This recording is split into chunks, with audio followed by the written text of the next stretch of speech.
कि श्री राम कोई बन नहीं सकता है, वो एक ही है, इसलिए उन्हें पुरुषोत्तम कहा जाता है। हम श्री राम का नाम रोज़ लेते हैं, सबकी ज़ुबान पर होता है, लेकिन श्री राम बनना कितना मुश्किल है, मुझे ये भी रियलाइज़ हुआ। नमस्कार, जय श्री राम। मेरा नाम है सुजय रेऊ और आप देख रहे हैं सास बहू और बेटियाँ। नमस्ते, मेरा नाम है प्राची बंसल और आप हमें देख रहे हैं सास बहू और बेटियां में। अ, हाँ, बहुत ही अच्छी, बहुत ही स्पेशल जर्नी रही है ये। मैं अपने आप को बहुत ही प्रिविलेज्ड मानता हूँ, बहुत ही ब्लेस्ड मानता हूँ कि मुझे ये किरदार निभाने का मौका मिला, प्रभु श्री राम का किरदार निभाने का मौका मिला। और इस साल जिस साल हमने रामलला की स्थापना देखी और पूरा देश जय श्री राम के नारे से गूंज रहा था, तो इस साल ये किरदार निभाने का जो मुझे मौका मिला है, मैं अपने आप को बहुत ही ब्लेस्ड मानता हूँ। और मुझे लगता है श्री राम का ही आशीर्वाद था जो जिसकी वजह से ये सब कुछ पॉसिबल हो पाया। और अब तक की जर्नी बहुत ही कमाल की रही है, क्योंकि श्री राम की जो जीवन शैली रही है, उनका जो व्यक्तित्व रहा है, उसे जीने का मौका किसी भी एक्टर के लिए एक ब्लेसिंग से कम नहीं हो सकता है, क्योंकि उन्होंने अपने जीवन में हर तरीके के इमोशन को एक्सपीरियंस किया है। चाहे वो पेन हो, चाहे वो सेपरेशन हो, चाहे वो एक एक उनका वॉरियर साइड अगर हो, और उनका जो करुणा भाव है, उनकी जो कामनेस है, उनका जो धैर्य है, हर हर इमोशन उन्होंने अपने जीवन में एक्सपीरियंस किया, और मुझे एज एन एक्टर वो प्ले करने का मौका मिला। तो मुझे लगता है मेरे लिए इससे अच्छी और इससे बड़ी बात नहीं हो सकती।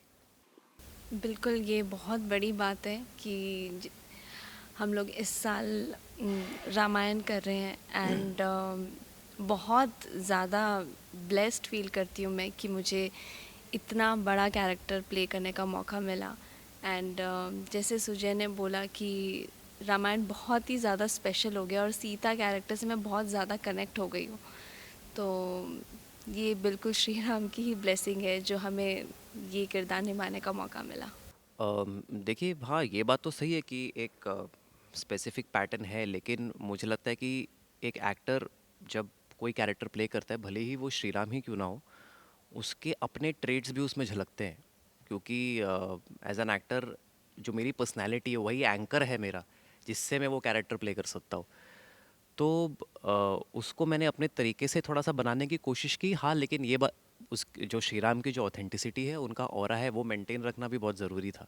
चैलेंजेस अगेन, जो सबसे पहले तो जब आप श्री राम निभा रहे हैं, तो वो कामनेस, वो ऑरा, वो पॉजिटिविटी जनरेट करना अपनी पर्सनैलिटी से, आपके पोस्चर से लेके, आपकी आँखों से लेकर सब में, वो एक बहुत बड़ा चैलेंज होता है। क्योंकि शूटिंग एक एक ऐसी जगह है जहाँ पर बहुत, जो थोड़ा, जहाँ पर एनवायरनमेंट थोड़ा सा केओटिक होता है।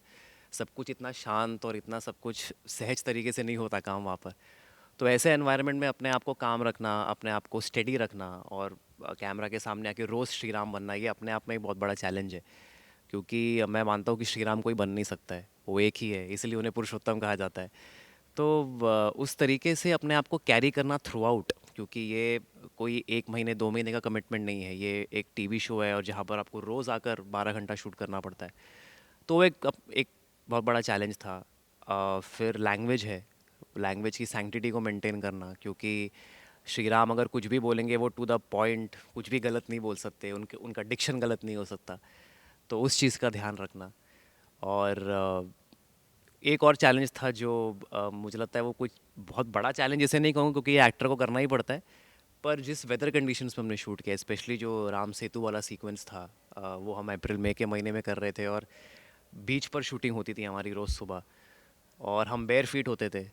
तो गरम सैंड पर खड़े होकर उस गर्मी में सुबह से लेकर शाम तक शूट करना, वो भी अपने आप में बहुत बड़ा चैलेंज था। लेकिन मुझे ये भी फील हुआ कि श्री राम बनना, हम श्री राम का नाम रोज़ लेते हैं, सबकी ज़ुबान पर होता है, लेकिन श्री राम बनना कितना मुश्किल है, मुझे ये भी रियलाइज़ हुआ।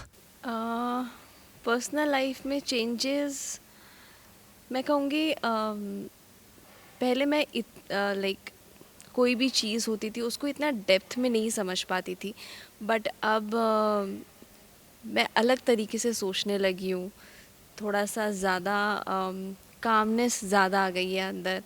और जो रोज़ हम लोग डायलॉग्स भी बोलते हैं ना, वो कुछ कुछ डायलॉग्स इतने सुंदर होते हैं, तो उसका मीनिंग अब समझ में आने लगा है कि अच्छा, मतलब लाइफ के बारे में। जैसे मेरी मम्मा हमेशा कहती है कि राम और सीता ने इतना उस भगवान होकर भी उन्होंने इतनी प्रॉब्लम्स फेस करी है, तो हम इंसान छोटी छोटी चीज़ों पे चिड़चिड़ करते रहते हैं, कभी भी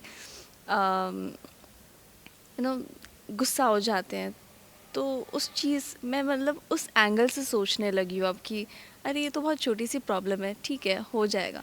तो वो चेंज मेरे अंदर डेफिनेटली आया है। किस तरीके से सीता चलने वाली है वो जर्नी तो आपको शो देखकर ही पता चलेगा। मुझे भी ज़्यादा नहीं पता है बिकॉज़ अभी हम लोग अयोध्या जस्ट पहुँचे ही हैं, तो मुझे सेपरेशन के बारे में अभी थोड़े टाइम के बाद सोचना है। तो हाँ, मतलब अभी उसके बारे में आई थिंक मैंने इतना सोचा नहीं है। हम तो लेकर ही आते हैं आप सबकी ज़िंदगी में 24/7 एंटरटेनमेंट। तो अगर आपको भी ये वीडियो पसंद आया है आप इसे लाइक करें, कमेंट देके अपनी राय ज़रूर दें और ऐसे ही एक्सक्लूसिव कंटेंट के लिए हमारे चैनल को सब्सक्राइब ज़रूर करें। अगर आप यही वीडियो फेसबुक पर देख रहे हैं तो हमारे फेसबुक पेज को भी फॉलो करें। नाम तो आप सब जानते ही हैं ना, सास बहू और बेटियाँ। और अब तो आप हमें फॉलो कर सकते हैं व्हाट्सएप पर भी, ताकि आप ना मिस करें एंटरटेनमेंट का कोई भी अपडेट।